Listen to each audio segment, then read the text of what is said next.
देखिए, विपक्ष जिस तरह की बात कर रहा है, जो पार्लियामेंट में बोला उसका करारा जवाब प्रधानमंत्री नरेंद्र मोदी जी ने दिया है। उन्होंने तो साफ कहा किसी विदेशी नेता का दखल नहीं हुआ है।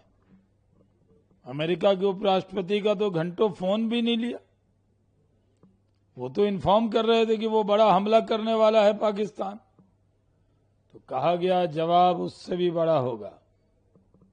करारा जवाब दिया पाकिस्तान को, और जो लोग जिस भाषा में पूछ रहे थे संसद में, प्रधानमंत्री ने उन सबको बुलडोज कर दिया। राहुल गांधी सिर्फ भड़म पैदा करते हैं, प्रियंका जी सिर्फ इमोशनल भाषण दे रही हैं।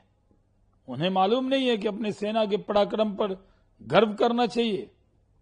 लेकिन प्रधानमंत्री जी ने अपने भाषण में विपक्ष को कहीं का नहीं छोड़ा, उनके सारे सवालों का करारा जवाब दिया है। जी सर, लेकिन राहुल गांधी लगातार वही सवाल पर अड़े हुए हैं। उनका कहना है कि पीएम मोदी राहुल गांधी क्या चाहते हैं कि हम लोग उनके मिट्ठू हैं? वो बोलेंगे हम तोते की तरह उनकी भाषा बोलेंगे। जो बोलना था जवाब दे दिया, किसी नेता ने दखल नहीं दिया।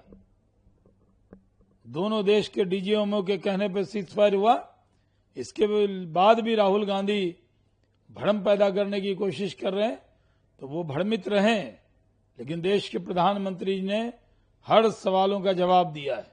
देश के गृह मंत्री ने हर सवालों का जवाब दे दिया है।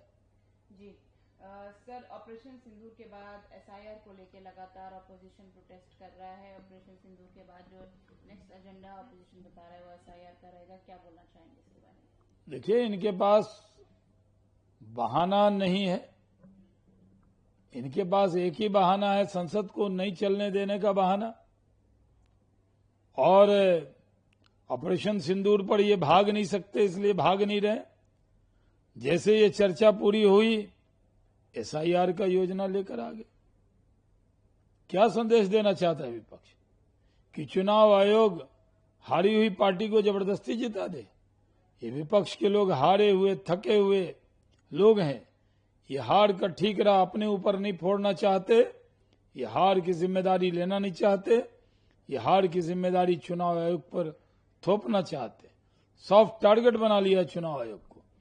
जो वोटर का देहांत हो गया, जो स्वर्ग में गया, जन्नत में गया, क्या वहां से उतरकर वोट डालने आएगा? उन्हीं के नाम कटे हैं।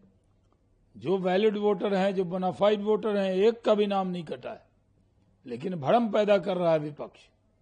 जी सर, अखिलेश यादव ने भी ऑपरेशन सिंदूर को लेके बड़ी बड़ी बातें बोली। उन्होंने बोला कि क्या सरकार हमें बताएगी 2014 के बाद से आज तक इंडिया की जो जमीन है वो कम हुई है या बढ़ी है, क्योंकि चाइना को लेके वो सवाल कर रहे हैं। और साथ ही उन्होंने ये भी बोला कि ठोक दो वाली पॉलिसी जो है वो अपनाई है। जो यूपी का मॉडल रहा है वो उन्होंने टेररिज्म पे जम्मू कश्मीर में अपनाया है। तो जम्मू कश्मीर के टेररिस्ट को ठोके नहीं तो क्या करें? माला पहनाएं, गले लगाएं। रेड कारपेट हुर्रियत के जो नेता थे, आतंकी से नेता बन गए थे, उनकी तरह यहां रेड कारपेट बिछाकर बुलाया जाए। जो अमित शाह जी ने जवाब दिया। अखिलेश यादव कह रहे हैं कि कितनी जमीन कम हुई कि ज्यादा हुई? 1 इंच भी जमीन हमारी कम नहीं हुई है। हम लोग 1-1 इंच भारत में जोड़ कर रखे हुए हैं। लेकिन अखिलेश यादव को ये बताएं कि समाजवादी पार्टी की कितनी जमीन कम हो रही है। समाजवादी पार्टी लोकसभा में जो कुछ सीटें जीत गई, उपचुनाव में क्या हुआ, लोकल बॉडी में क्या हुआ, और आने वाले विधानसभा में भी समाजवादी पार्टी की जमीन बचने वाली नहीं है अगर इस तरह की बयानबाजी वो करेंगे।